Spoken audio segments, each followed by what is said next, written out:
Friends, good morning. നമ്മുടെ കോഴ്സിന്റെ ഏറ്റവും സീരിയസ് ആയിട്ടുള്ള ഭാഗത്തിലേക്ക് ഇന്നു മുതൽ കിടക്കുകയാണ്. അതൊരു സ്റ്റോക്ക് സെലക്ഷൻ എങ്ങനെ നടത്താം എന്നുള്ളതാണ്. ഇതാണല്ലോ നമ്മളെല്ലാവരും ക്യൂരിയസ് ആയിട്ട് എന്താ പറയുക, ഈഗർലി വെയിറ്റിംഗ്. അപ്പോ നമ്മുടെ കയ്യിൽ കുറച്ച് പണമുണ്ട്, അത് സ്റ്റോക്ക് മാർക്കറ്റിൽ ഏതെങ്കിലും ഷെയറിൽ ഇൻവെസ്റ്റ് ചെയ്യാൻ റെഡിയാണ്. ആ ഇൻവെസ്റ്റ് ചെയ്യുമ്പോൾ ഏത് സ്റ്റോക്കിൽ ഇൻവെസ്റ്റ് ചെയ്താൽ എനിക്ക് ലാഭം കിട്ടും, എത്ര കാലം ഇത്തരത്തിലുള്ള ഒരു ലാഭത്തിന് വേണ്ടി ഞാൻ കാത്തിരിക്കേണ്ടി വരും, ഇതാണ് പ്രധാനമായിട്ടും സ്റ്റോക്ക് മാർക്കറ്റിൽ ട്രേഡ് ചെയ്യാൻ വരുന്ന ആളുകളുടെ ഏറ്റവും വലിയ കൺസേൺ. ചില സമയത്ത് ഇപ്പോ ഇത്തരം ടിപ്സ് തരുന്ന ആൾക്കാർ പറയുന്ന കാര്യങ്ങൾ പോസിറ്റീവായിട്ട് ഭവിക്കാറുണ്ട്, അപ്പൊ നമുക്ക് ലാഭം കിട്ടും. നെഗറ്റീവായിട്ടും ഭവിക്കാറുണ്ട്, അപ്പൊ നമുക്ക് ലാഭം കിട്ടും. നിങ്ങൾ ശ്രദ്ധിച്ചിട്ടുണ്ടോ എന്നറിയില്ല, പല ആളുകളും ഇത്തരത്തിൽ കിട്ടുന്ന ടിപ്സ് അല്ലെങ്കിൽ പറയുന്ന ടിപ്സില് നിങ്ങളുടെ ഇപ്പോ എൻറ്റർ ചെയ്യേണ്ട പ്രൈസ്, ഇപ്പോ സ്റ്റേറ്റ് ബാങ്ക് ഓഫ് ഇന്ത്യ 195 രൂപയിലാണ് ട്രേഡ് ചെയ്തുകൊണ്ടിരിക്കുന്നത്. നിങ്ങൾക്ക് ഈ പ്രൈസിൽ നിങ്ങൾക്ക് ആ സ്റ്റോക്ക് വാങ്ങാം. കുറച്ചു കാലം 2-3 മാസം വെയിറ്റ് ചെയ്ത് കഴിഞ്ഞാൽ അത് 220 എത്തും. നിങ്ങൾക്ക് ഒരു 15-20% ലാഭം അതിൽ കിട്ടാം എന്ന് അങ്ങനെയാണല്ലോ ടിപ്സും അല്ലെങ്കിൽ പ്രഡിക്ഷൻസ് ഒക്കെ വരുന്നത്. ഇവരെന്തിന്റെ അടിസ്ഥാനത്തിലാണ് ഈ പറയുന്ന 195 രൂപ നല്ല പ്രൈസാണ്, എൻട്രി ചെയ്യാവുന്ന പ്രൈസാണ് എന്നും 220 ഇത് എത്തും എന്ന് പറയുന്നത്? ഇതിന് എന്തെങ്കിലും ഒരു ബേസ് വേണ്ടേ? വെറുതെ എങ്ങനെ പറയാൻ പറ്റില്ലല്ലോ. കാര്യം സ്റ്റേറ്റ് ബാങ്ക് ഓഫ് ഇന്ത്യ ഒരു മാസം മുമ്പ് വരെ 170കളിൽ ട്രേഡ് ചെയ്തിരുന്ന ഒരു സ്റ്റോക്കാണ്. കഴിഞ്ഞ 2-3 ട്രേഡിംഗ് ഡേയിലാണ് ഈ പറഞ്ഞ 190 മുകളിൽ അത് ട്രേഡ് ചെയ്യുന്നുള്ളൂ. ആ 190 മുകളിൽ ട്രേഡ് ചെയ്യുന്ന ഈ സ്റ്റോക്ക് ഇനി 225 വരെ പോകും എന്നുള്ളത് എന്തിന്റെ അടിസ്ഥാനത്തിലാണ് പറയുന്നത്? എന്തെങ്കിലും ഒരു ബേസ് ഉണ്ടാവണമല്ലോ. അപ്പോ അത്തരത്തിൽ നമുക്ക് ഈ സ്റ്റോക്ക് സെലക്ഷന് നമ്മളെ ഹെൽപ്പ് ചെയ്യുന്ന 2 അനാലിസിസ് ആണ്. ഒന്ന് ഫണ്ടമെന്റൽ അനാലിസിസ്, ഒന്ന് ടെക്നിക്കൽ അനാലിസിസ്. ഈ ഫണ്ടമെന്റൽ അനാലിസിസ് എന്ന് പറഞ്ഞാൽ കമ്പനിയുടെ സെയിൽസ്, ഗ്രോത്ത്, പ്രോഫിറ്റബിലിറ്റി, ഡെപ്റ്റ് തുടങ്ങിയിട്ട് കമ്പനിയുടെ ഫണ്ടമെന്റൽസ് ബേസ് ചെയ്തിട്ടുള്ള ഒരു അനാലിസിസ് ആണ്. അത് താരതമ്യേന ലോങ് ടൈം ഇൻവെസ്റ്റ്മെന്റ് ഉദ്ദേശിക്കുന്ന ആളുകൾക്ക് ആവശ്യമായിട്ടുള്ള കാര്യമാണ്. ഒരു കമ്പനി എങ്ങനെ പ്രവർത്തിക്കുന്നു, കഴിഞ്ഞ വർഷവുമായിട്ട് ബന്ധപ്പെട്ട അല്ലെങ്കിൽ കഴിഞ്ഞ ക്വാർട്ടറുമായിട്ട്, ഇപ്പൊ ഇന്ത്യയിലെ കമ്പനീസ് റിസൾട്ട് പ്രഖ്യാപിക്കുന്നത് ക്വാർട്ടർലി ബേസിസ് ആണ്, 3 മാസം കൂടുമ്പോഴാണ്. അതുപോലെ തന്നെ ബാലൻസ് ഷീറ്റും മറ്റും ഇറക്കുന്നത് വർഷത്തിൽ ഒരിക്കലാണ്. അപ്പോൾ balance sheet, profit and loss account, അതുപോലെ കമ്പനിയുടെ ലാഭത്തിന്റെയും ഡെപ്റ്റിന്റെയും ഗ്രോത്തിന്റെയും ഒക്കെ റേഷ്യോസ് കണക്കിലെടുത്തുകൊണ്ട് ആ കമ്പനിയെ വിലയിരുത്തുന്ന രീതിയെ ഫണ്ടമെന്റൽ അനാലിസിസ് എന്ന് പറയുന്നു. അത് കൂടുതലും ലോങ് ടൈം ഇൻവെസ്റ്റ്മെന്റ് പെർസ്പെക്റ്റീവിലാണ് ഈ ഫണ്ടമെന്റൽ അനാലിസിസ് നടത്തുന്നത്. ഒബ്വിയസ്ലി നമ്മൾ ഇൻവെസ്റ്റ് ചെയ്യുന്ന കമ്പനി, അതിപ്പോ ഷോർട്ട് ടൈമിലേക്കായാലും ശരി ലോങ് ടൈമിലേക്കായാലും ശരി, സ്ട്രോങ് ആണോ സോളിഡ് ആണോ എന്നുള്ളത് നമ്മൾ മനസ്സിലാക്കിയിരിക്കേണ്ടത് അത്യാവശ്യമാണ്. അപ്പോൾ ഏത് തരത്തിലുള്ള ഇൻവെസ്റ്റ്മെന്റ് നടത്താനാണ് നിങ്ങൾ ഉദ്ദേശിക്കുന്നതെങ്കിലും ഫണ്ടമെന്റൽ അനാലിസിസ് മസ്റ്റ് ആണ്. എന്നിരുന്നാലും നമ്മളിപ്പോ ഒരു ചെറിയ കാലയളവിലേക്ക്, ഇന്ന് രാവിലെ ആരംഭിച്ച് വൈകുന്നേരം അവസാനിപ്പിക്കുന്ന ഇൻട്രാഡേ ട്രേഡ്, അതുപോലെ 2-3 ആഴ്ചയിലേക്ക് ഉദ്ദേശിച്ചുകൊണ്ട് നമ്മൾ നടത്തുന്ന ട്രേഡ്, സ്വിംഗ് ട്രേഡ് തുടങ്ങിയിട്ടുള്ള സ്വിംഗ് സ്ട്രാറ്റജി തുടങ്ങിയിട്ടുള്ള കാര്യങ്ങളാണ് നമ്മൾ ചെയ്യാൻ ഉദ്ദേശിക്കുന്നത് എങ്കിൽ നമുക്ക് ഫണ്ടമെന്റൽ അനാലിസിസിനേക്കാൾ കൂടുതൽ നമ്മളെ ഹെൽപ്പ് ചെയ്യുക എപ്പോഴും ടെക്നിക്കൽ അനാലിസിസ് ആയിരിക്കും.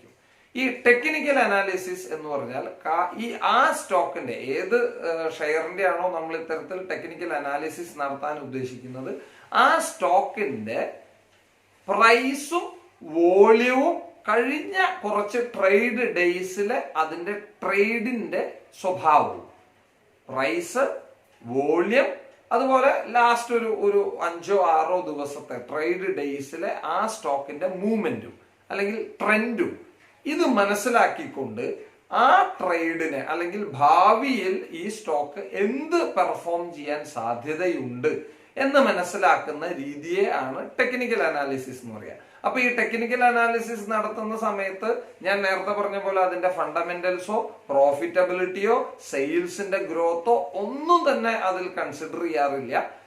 കേവലം ഈ സ്റ്റോക്കിന്റെ പ്രൈസ് എന്താണ്, അതിന്റെ വോള്യം എന്താണ്, അതായത് ഓരോ ദിവസവും മാർക്കറ്റിൽ ആ പർട്ടിക്കുലർ സ്റ്റോക്ക് എത്ര വോള്യം ട്രേഡ് ചെയ്യുന്നു, അതുപോലെ തന്നെ ചാർട്ടുകൾ, ഈ നമ്മളുടെ എന്താ പറയുക, ഈ പ്രൈസിന്റെ മൂവ്മെന്റിന് നമുക്ക് ഈ പിക്ടോറിക്കൽ ചാർട്ട് വൈസ് ഈ ഈ ഇപ്പൊ ഞാൻ കഴിഞ്ഞ ദിവസം മണി കൺട്രോളിൽ നിങ്ങൾക്ക് അത് കാണിച്ചു തന്നു. ചാർട്ട് വൈസ് ഈ പ്രൈസിന്റെ മൂവ്മെന്റ് രേഖപ്പെടുത്തും. ആ ചാർട്ടിൽ ഉണ്ടാകുന്ന മാറ്റങ്ങൾ, ഈ മാറ്റങ്ങൾ മനസ്സിലാക്കിക്കൊണ്ട് ഈ ഈ ഷെയറിന്റെ പ്രൈസ് ഇന്നൊരു ലെവലിലേക്ക് എത്താൻ സാധ്യതയുണ്ട് എന്ന് പ്രഡിക്റ്റ് ചെയ്യുന്ന രീതിയെയാണ് ടെക്നിക്കൽ അനാലിസിസ് എന്ന് പറയുക. അപ്പൊ കൂടുതലും ഷോർട്ട് ടൈം ആയിട്ട് ഞാൻ നേരത്തെ പറഞ്ഞ പോലെ ഇന്ന് രാവിലെ തുടങ്ങി വൈകുന്നേരം വരെയോ അല്ലെങ്കിൽ 2-3 ദിവസത്തേക്ക് ഉദ്ദേശിച്ച് നടത്തുന്ന ട്രേഡുകളിൽ ഫണ്ടമെന്റലി പ്രത്യേകിച്ച് മാറ്റമൊന്നും ഉണ്ടാവില്ല, അൺലസ് ഈ പറയുന്ന കമ്പനിയുടെ ഏതെങ്കിലും ഒരു റിസൾട്ടോ മറ്റോ പബ്ലിഷ് ചെയ്യുന്ന ഒരു സാഹചര്യം ഇല്ലാത്ത പക്ഷം. അപ്പോ ഈ ഷോർട്ട് ടൈമിലേക്കായിട്ട് നമ്മൾ എപ്പോഴും നോക്കുന്നത് ഈ ടെക്നിക്കൽ അനാലിസിസ് ആണ്, ടെക്നിക്കൽ ടൂൾസ് ആണ്, ടെക്നിക്കൽ ഇൻഡിക്കേറ്റേഴ്സ് ആണ്. അപ്പൊ ഇൻഡിക്കേറ്റർ എന്ന് പറഞ്ഞാൽ നമുക്ക് എന്താ? ഇൻഡിക്കേറ്റർ എന്ന് പറഞ്ഞാൽ നമ്മളിപ്പോ കോമൺ ആയിട്ട് യൂസ് ചെയ്യുന്ന ഒരു പദമാണ്. നമ്മളുടെ കാറുകളിലും ബൈക്കിലൊക്കെ ഉണ്ട് ഇൻഡിക്കേറ്റർ. അപ്പൊ നമ്മൾ വലതോട്ടുള്ള ഇൻഡിക്കേറ്റർ ഇട്ട് കഴിഞ്ഞാൽ വലതോട്ടുള്ളത് മിന്നും. അപ്പോ ബാക്കിൽ വരുന്ന വണ്ടി എന്ത് മനസ്സിലാക്കണം? മുന്നിൽ പോകുന്ന ആ വണ്ടി വലതോട്ട് തിരിയാൻ ഉദ്ദേശിക്കുന്നുണ്ട് എന്ന് മനസ്സിലാക്കണം. അതാണ് ആ ഇൻഡിക്കേറ്ററിലൂടെ നമ്മൾ ഉദ്ദേശിക്കുന്നത്. അതുപോലെ തന്നെ ഈ ടെക്നിക്കലെ ഉപയോഗിക്കുന്ന, ടെക്നിക്കൽ അനാലിസിസിന് ഉപയോഗിക്കുന്ന മോസ്റ്റ് കോമൺ ആയിട്ട് ഉപയോഗിക്കുന്നത് ഒരു 6-7 ടൂളാണ്. പക്ഷെ ഇൻ ടോട്ടൽ വന്നാൽ തന്നെ ഏതാണ്ട് 10-17 ടൂൾസ് ആണ് നമുക്ക് ടെക്നിക്കൽ ഇൻഡിക്കേറ്റേഴ്സ് ആയിട്ട് യൂസ് ചെയ്യാവുന്നത്. ആ ടെക്നിക്കൽ ഇൻഡിക്കേറ്റേഴ്സ് നൽകുന്ന ഇൻഡിക്കേഷൻ അനുസരിച്ച് അത് എന്താണോ പറഞ്ഞു തരുന്നത്, ഇത് പ്രൈസ് മുകളിലേക്ക് മൂവ് ചെയ്യാനാണ് സാധ്യത, ഇത് പ്രൈസ് താഴേക്ക് വരാനാണ് സാധ്യത, ഈ പ്രൈസിൽ ടഫ് റെസിസ്റ്റൻസ് ഉണ്ടാകാൻ സാധ്യതയുണ്ട്, ഈ പ്രൈസ് എത്തിക്കഴിഞ്ഞാൽ ഇവിടെ നിന്ന് വീണ്ടും ബൈ ചെയ്ത് പോകാനുള്ള സാധ്യതയുണ്ട്, ബയേഴ്സ് തിരിച്ചു വരാനുള്ള സാധ്യതയുണ്ട്, അപ്പൊ അതൊരു സപ്പോർട്ട് ലെവലായിട്ട് നമുക്ക് കണക്കാക്കാം തുടങ്ങിയിട്ടുള്ള ഇൻഡിക്കേഷൻസ് ആണ് നമുക്ക് നൽകുന്നത്. ഇതിൽ നമ്മൾ ഏറ്റവും ആദ്യമായിട്ട് മനസ്സിലാക്കേണ്ടത് സപ്പോർട്ടിനെയും റെസിസ്റ്റൻസിനെയും കുറിച്ചാണ്. എന്താണ് സപ്പോർട്ട്, എന്താണ് റെസിസ്റ്റൻസ്? ഞാൻ എൻ്റെ ഫണ്ടമെന്റൽസ് പറഞ്ഞ വീഡിയോയില് ഈ ടെക്നിക്കൽ ടേംസിനെ പറ്റിയിട്ട്, സ്റ്റോക്ക് മാർക്കറ്റ് ടെർമിനോളജിയെ പറ്റി വിവരിക്കുന്ന വീഡിയോയിൽ ഞാൻ ഇത് പറഞ്ഞിട്ടുണ്ട്, എന്താണ് റെസിസ്റ്റൻസ്, എന്താണ് സപ്പോർട്ട് എന്നുള്ളത്. എന്നിരുന്നാലും ജസ്റ്റ് ഒന്ന് ബ്രീഫ് ചെയ്യാം. അതായത് ഒരു സ്റ്റോക്കിന്റെ പ്രൈസ് മാർക്കറ്റിൽ താന്ന് വരികയാണെങ്കിൽ ഒരു പർട്ടിക്കുലർ പോയിന്റ് എത്തുമ്പോൾ, ഒരു പർട്ടിക്കുലർ വിലയെത്തുമ്പോൾ അവിടെ വീണ്ടും ബയേഴ്സ് വരാൻ സാധ്യതയുണ്ട്. വില കുറയുന്നു എന്നുള്ളതിൽ നിന്ന് നമ്മൾ മനസ്സിലാക്കേണ്ടത് സെല്ലേഴ്സ് ആണ് ആ സ്റ്റോക്കിൽ കൂടുതലായിട്ടുള്ളത് അല്ലെങ്കിൽ ഡോമിനേറ്റ് ചെയ്യുന്നത്. അതിന്റെ ഫലമായിട്ടാണ് കൂടുതൽ ആളുകൾ ആ സ്റ്റോക്ക് സെല്ല് ചെയ്തുകൊണ്ടിരിക്കുകയാണ്. അതിന്റെ ഫലമായിട്ടാണ് എപ്പോഴും പ്രൈസ് താഴേക്ക് വരിക. അങ്ങനെ പ്രൈസ് താഴേക്ക് വരുന്ന സമയത്ത് ഒരു പർട്ടിക്കുലർ പ്രൈസ് എത്തുമ്പോൾ അവിടെ ആ പ്രൈസിൽ ബയേഴ്സ് വരാൻ സാധ്യതയുണ്ട്. ഈ ബയേഴ്സ് എന്ന് പറയുന്നത് ഒരുപക്ഷെ അതിനു മുമ്പ് സെല്ല് ചെയ്തിരുന്ന ആൾക്കാർ തന്നെയായിരിക്കും ഇപ്പുറത്ത് മാറിയിരുന്ന് ബൈ ചെയ്യുന്നത്. അത് റിലവന്റ് അല്ല. വീണ്ടും ആ പ്രൈസിൽ ആ സ്റ്റോക്ക് വാങ്ങി തുടങ്ങും എന്നർത്ഥം. വാങ്ങി തുടങ്ങുമ്പോൾ ഓട്ടോമാറ്റിക് ആയിട്ട് എന്തുണ്ടാവും? വിറ്റ് വരുമ്പോൾ പ്രൈസ് താഴുകയാണ് ഉണ്ടാവുന്നതെങ്കിൽ വാങ്ങിക്കൊണ്ടിരിക്കുമ്പോൾ പ്രൈസ് വീണ്ടും മുകളിലേക്ക് പോകും. അപ്പോ ഏതൊരു പ്രൈസ് ലെവലിലാണോ ഇത്തരത്തിൽ പുതുതായിട്ട് ആളുകൾ ഈ സ്റ്റോക്ക് വാങ്ങാൻ തുടങ്ങുക, ആ പ്രൈസിനെ സപ്പോർട്ട് എന്ന് പറയും. അതായത് നമ്മളുടെ ആ സ്റ്റോക്കിന് ഒരു സപ്പോർട്ട് കിട്ടും. ആ പ്രൈസിൽ നിന്ന് താഴേക്ക് പോവാതെ അവിടെ നിന്ന് മുകളിലേക്ക് പുഷ് ചെയ്യാനുള്ള ഒരു ചാൻസ് ഉണ്ട്. ആ പ്രൈസിനെ സപ്പോർട്ട് പ്രൈസ് എന്ന് പറയും. സപ്പോർട്ട് പ്രൈസ് സാധാരണയായിട്ട് S1, S2, S3. ഇപ്പോൾ നിൽക്കുന്ന ലെവലിൽ നിന്ന് ഇപ്പൊ ഞാനൊരു എക്സാമ്പിൾ പറയാണ്. സ്റ്റേറ്റ് ബാങ്ക് ഓഫ് ഇന്ത്യ 195 രൂപയാണ് ഇന്നത്തെ trade price, last trade price. അത് 192 രൂപയിലെത്തുമ്പോൾ സപ്പോർട്ട് 1, അവിടെ ബയേഴ്സ് വരാനുള്ള ഒരു സാധ്യതയുണ്ട്. അതിൽ നിന്നും പുറകിലേക്ക് പോവുകയാണെങ്കിൽ അഗെയിൻ പിന്നെ ബയേഴ്സ് എൻ്റർ ചെയ്യാനുള്ള ഒരു ചാൻസ് ഉള്ളത് 189-ലാണ്. ഫർദർ പോയി കഴിഞ്ഞാൽ 185-ലാണ് വീണ്ടും ഒരു ചാൻസ് കാണുന്നത്. ഇത്തരത്തിൽ 3 പ്രൈസ് ലെവല്, ചില ആൾക്കാർ സപ്പോർട്ട് 4ഉം പറയാറുണ്ട്, 3 പ്രൈസ് ലെവല് നമുക്ക് സപ്പോർട്ടിന് നൽകും. അപ്പോ ഈ ഡീറ്റെയിൽസ് ആണ് സ്റ്റോക്ക് മാർക്കറ്റിൽ ട്രേഡ് ചെയ്യുന്ന എല്ലാ ഈ പറഞ്ഞ ട്രേഡേഴ്സും ഫോളോ ചെയ്യുന്നത്. ഞാനും നോക്കുന്നത് ഇതേ സപ്പോർട്ട് റെസിസ്റ്റൻസ് ലെവലാണ്. എന്റെ പോലെ ട്രേഡ് ചെയ്യുന്ന മറ്റുള്ള ആളുകളൊക്കെ വീക്ഷിക്കുന്നത് ഈ സപ്പോർട്ട് റെസിസ്റ്റൻസ് ലെവലുകളാണ്. അപ്പോ 189 രണ്ടാമത്തെ സപ്പോർട്ട് എത്തുന്ന സമയത്ത് ട്രേഡ് ചെയ്യുന്ന ആളുകളുടെ മനസ്സിലൊക്കെ തന്നെ ഈ ഒരു ചിന്ത ഉയർന്നു വരും. സെക്കൻഡ് സപ്പോർട്ടാണ്, ഇവിടെ ബയേഴ്സ് വരാൻ സാധ്യതയുണ്ട്, ഞാനും വാങ്ങണമോ ഒരു ചിന്ത വരും. അപ്പൊ ആ സമയത്ത് ആ സ്റ്റോക്ക് കുറച്ച് പ്രൈസ് മൂവ് ചെയ്യാൻ തുടങ്ങിയാൽ, ബയേഴ്സ് വന്നു കഴിഞ്ഞാൽ ഓട്ടോമാറ്റിക് ആയിട്ട് നമുക്ക് കോൺഫിഡൻസ് വരും, ഇതൊരു സപ്പോർട്ട് ലെവലാണ്, ബയേഴ്സ് എൻ്റർ ചെയ്ത് തുടങ്ങി, ഞാനും എൻ്റർ ചെയ്യാം. അപ്പൊ ഓട്ടോമാറ്റിക് ആയിട്ട് ഞാൻ വാങ്ങി. അപ്പൊ വീണ്ടും ബൈയിങ് വന്നു, വേറൊരാൾക്കും ഇതേ ചിന്ത വരും, അയാളും വാങ്ങുന്നു, വീണ്ടും ബൈയിങ് വരുന്നു, സ്റ്റോക്കിന്റെ പ്രൈസ് മുകളിലേക്ക് പോകുന്നു. ഇതാണ് സാധാരണഗതിയിൽ ഈ ലെവൽസിൽ സംഭവിക്കുന്നത്. Support, resistance. ഈ സപ്പോർട്ടിന്റെ ഓപ്പോസിറ്റ് ആണ് റെസിസ്റ്റൻസ്. ഞാൻ ഇത്തരത്തിൽ വാങ്ങി വാങ്ങി വാങ്ങി മുകളിലേക്ക് പോവാണ് പ്രൈസ്. സെല്ലേഴ്സ് ഇല്ല, സെല്ലേഴ്സ് കുറവാണ്, ഞാൻ വാങ്ങുന്ന ആളുകൾ ബയേഴ്സ് ആണ് കൂടുതൽ, പ്രൈസ് മുകളിലേക്ക് പോയിക്കൊണ്ടിരിക്കുകയാണ്. അപ്പൊ ഒരു പർട്ടിക്കുലർ ലെവലിൽ എത്തുമ്പോൾ, ഇപ്പൊ SBI 195 ഫസ്റ്റ് റെസിസ്റ്റൻസ് 198 അപ്പൊ 198 എത്തുന്ന സമയത്ത് ഇത് നോക്കിയിരിക്കുന്ന ആളുകളിൽ, ഈ ട്രേഡ് ചെയ്യുന്ന ആളുകൾക്ക് അറിയാം, SBIയുടെ resistance level, first resistance level 198 ഇവിടെ കുറച്ച് സെല്ലേഴ്സ് വരാൻ സാധ്യതയുണ്ട്, ഇവിടെ നിന്ന് ചിലപ്പോൾ പ്രൈസ് ഡിപ്പ് ചെയ്യാനുള്ള ചാൻസ് ഉണ്ട്. അപ്പൊ ഞാൻ ആ സമയത്ത് സെല് ചെയ്യാനാണ് ശ്രമിക്കുക. അത് ബ്രേക്ക് ചെയ്ത് മുന്നിലോട്ട് പോയി കഴിഞ്ഞാൽ ഈ 198 ഈ റെസിസ്റ്റൻസ് ലെവലില് താഴേക്ക് വന്നുകൊള്ളണം എന്നൊരു അർത്ഥമില്ല, അവിടെ സെല്ലേഴ്സ് വരാൻ ചാൻസ് ഉണ്ട് എന്ന് മാത്രമാണ് അതിൽ നിന്ന് മനസ്സിലാക്കേണ്ടത്. അവിടെ നമ്മൾ ബ്രേക്ക് ഔട്ട് ചെയ്തിട്ട് വീണ്ടും പ്രൈസ് 199, 200, നെക്സ്റ്റ് സപ്പോർട്ട് റെസിസ്റ്റൻസ് ഒരു പക്ഷെ 202 അപ്പൊ ഈ 202 എത്തുന്ന സമയത്ത് വീണ്ടും ഇത്തരത്തിലുള്ള ട്രേഡേഴ്സിന്റെ മനസ്സിൽ കോമൺ ആയിട്ട് ഈ ഒരു ചിന്ത വരും, 202 എത്തി, ഇനി ഈ പ്രൈസ് താഴാൻ ചാൻസ് ഉണ്ട്, അപ്പൊ ഞാൻ ഇനി അധികം ബൈ ചെയ്യേണ്ട കാര്യമില്ല, നമുക്കൊന്ന് സെല് ചെയ്യാൻ നോക്കാം. സെല് ചെയ്തിട്ട് താഴേക്ക് വരാത്ത പക്ഷം എഗെയിൻ ഇത് ബ്രേക്ക് ചെയ്യുകയാണെങ്കിൽ നമുക്ക് വീണ്ടും ബൈ ചെയ്യാം. അപ്പോ അത്തരത്തിൽ ഈ ആളുകള് കോമൺ ആയിട്ട് എല്ലാ ആളുകളും ട്രേഡേഴ്സ് മുഴുവൻ ഫോളോ ചെയ്യുന്നത് ഈ സെയിം സപ്പോർട്ട് റെസിസ്റ്റൻസ് ലെവൽ ആയതുകൊണ്ട്, ആ ലെവലിനായതുകൊണ്ടാണ് ആ പർട്ടിക്കുലർ പോയിന്റിൽ എത്തുമ്പോൾ ഇത്തരത്തിലുള്ള ഒരു കോമൺ ടൈപ്പ് ഓഫ് റിയാക്ഷൻ ഈ പറയുന്ന എല്ലാ ട്രേഡേഴ്സിന്റെയും ഭാഗത്തുനിന്ന് ഉണ്ടാകുന്നത്. അപ്പൊ കൂടുതലായിട്ടും ഒരു പർട്ടിക്കുലർ ആക്ഷനിലേക്ക് എല്ലാ ട്രേഡേഴ്സും വന്നു കഴിഞ്ഞാൽ ഓട്ടോമാറ്റിക് ആയിട്ട് അതിന്റെ റിഫ്ലക്ഷൻ ഈ സ്റ്റോക്ക് പ്രൈസിൽ ഉണ്ടാവും. അപ്പൊ 202 SBIയുടെ റെസിസ്റ്റൻസ് എങ്കിൽ ഈ 202 സമയത്ത് അത് എത്തുന്ന സമയത്ത് കൂടുതലായിട്ടുള്ള ട്രേഡേഴ്സ് സെല് ചെയ്യാനുള്ള ഒരു ടെൻഡൻസി കാണിക്കും. ഒബിയസ്ലി അവിടെ പ്രൈസ് താഴാനുള്ള ഒരു ടെൻഡൻസി കാണിക്കും. വീണ്ടും സ്ട്രോങ് ആയിട്ടുള്ള ഇൻഡിക്കേഷൻസും സ്ട്രോങ് ആയിട്ടുള്ള മാർക്കറ്റ് ട്രെൻഡും ആ സ്റ്റോക്കിന് ഉണ്ടെന്നുണ്ടെങ്കിൽ ആ ഒരു റെസിസ്റ്റൻസ് ബ്രേക്ക് ചെയ്ത് മുന്നിലോട്ട് ഈ സ്റ്റോക്കിന്റെ പ്രൈസ് പോകും. അപ്പൊ അത്തരത്തിൽ ആ മുന്നിലോട്ട് പോകാനുള്ള ഒരു ടെൻഡൻസി സ്റ്റോക്കിന്റെ പ്രൈസ് കാണിക്കുന്നുണ്ടെങ്കിൽ ഓട്ടോമാറ്റിക് ആയിട്ട് ഇത് സെല് ചെയ്യുന്ന ആളുകൾ സെല്ലിങ് നിർത്തും, അവര് വീണ്ടും അതിലേക്ക് ബൈയിങ്ങിലേക്ക് മാറും. ഇങ്ങനെയാണ് മാർക്കറ്റില് ഇതിന്റെ പ്രൈസ് മാറിക്കൊണ്ടിരിക്കുന്നത്. ഞാൻ നേരത്തെ സൂചിപ്പിച്ച പോലെ ഫോളോ ദ മാർക്കറ്റിനെ ഫോളോ ചെയ്തുകൊണ്ടിരിക്കുക. മാർക്കറ്റ് എന്താണോ നിങ്ങൾക്ക് കാണിച്ചു തരുന്ന ഇൻഡിക്കേഷൻ, ആ ഇൻഡിക്കേഷൻ നിങ്ങൾ മനസ്സിലാക്കുക, അതിനനുസരിച്ച് നിങ്ങളുടെ ട്രേഡിംഗ് ബിഹേവിയർ മാറ്റുക. ഇത്ര മാത്രമേ നമ്മൾ മാർക്കറ്റിൽ ഷോർട്ട് ടൈമിൽ ട്രേഡ് ചെയ്യുന്ന ആൾക്കാർ ചെയ്യേണ്ട കാര്യമുള്ളൂ.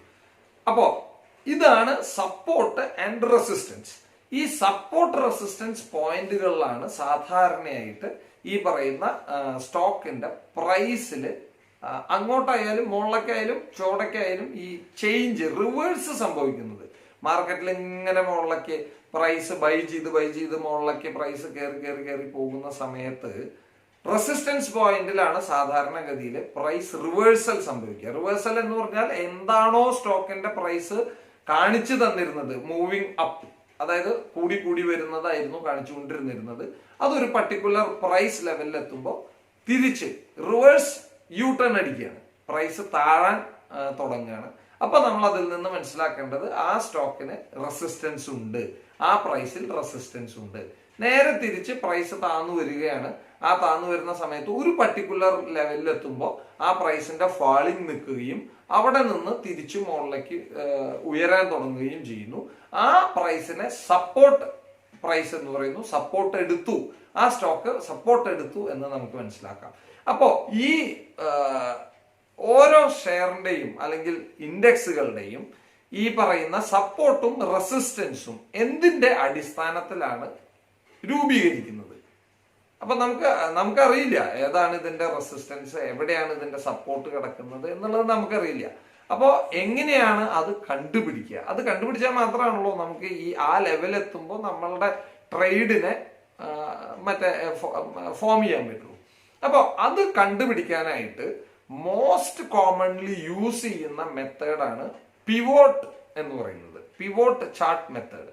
ഈ പിവോട്ട് മെത്തേഡ് ഉപയോഗിച്ചിട്ടാണ് സാധാരണഗതിയിൽ സ്റ്റോക്ക് മാർക്കറ്റിൽ ഇത്തരത്തിലുള്ള സപ്പോർട്ട് റെസിസ്റ്റൻസ് നമ്മൾ മനസ്സിലാക്കുന്നത്.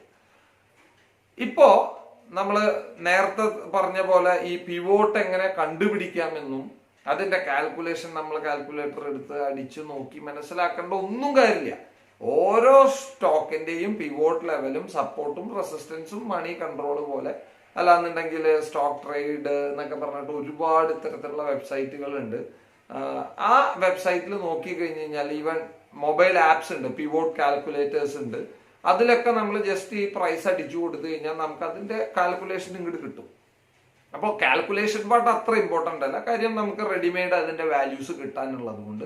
എങ്കിലും ഞാൻ പറയുന്നത് ഈ പിവോട്ട് ലെവൽസ് ബേസ് ചെയ്യുന്നത്, അത് അടിസ്ഥാനമാക്കി എടുക്കുന്നത്, ഇന്നാണ് നമ്മൾ ട്രേഡ് ഡേ എങ്കിൽ ഇതിന് തൊട്ട് മുമ്പത്തെ ട്രേഡ് ഡേ, ഇന്നലെ അല്ല, അത് വെള്ളിയാഴ്ചയാണ്, ഇന്നലെ അതായത് കഴിഞ്ഞ ട്രേഡ് ഡേയിലെ ആ സ്റ്റോക്കിന്റെ high price, low price, closing price. High price എന്ന് പറഞ്ഞാല് അന്നത്തെ ദിവസം ആ സ്റ്റോക്ക് ഏറ്റവും ഹയർ ലെവല് ഏത് ലെവല് വരെ പോയിട്ടുണ്ട് അതിനെയാണ് ഹൈ പ്രൈസ് എന്ന് പറയുന്നത്. ഏറ്റവും താഴെ ഏത് ലെവല് വരെ പോയിട്ടുണ്ട് ആ പ്രൈസിനെ ലോ പ്രൈസ് എന്ന് പറയുന്നു.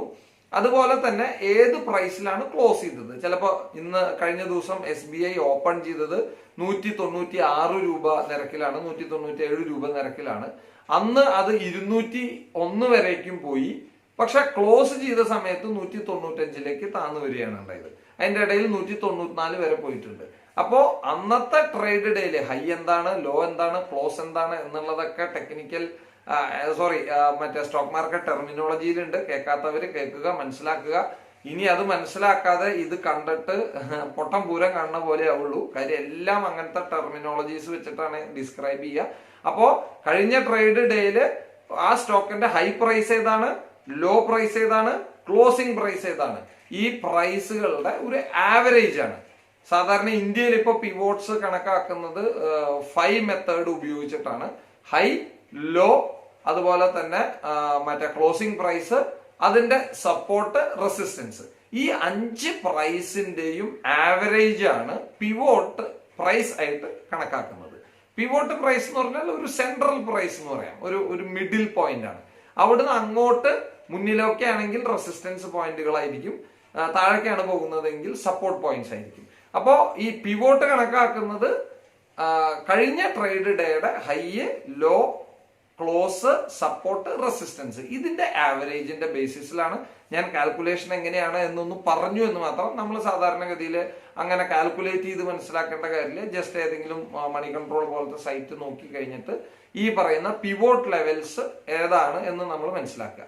അപ്പൊ പിവോട്ട് ലെവലിന്റെ അടിസ്ഥാനത്തിലാണ് പിന്നീട് support, resistance, S1, S2, S3, R1, R2, R3 എന്നുള്ളത് കാൽക്കുലേറ്റ് ചെയ്യുന്നത്.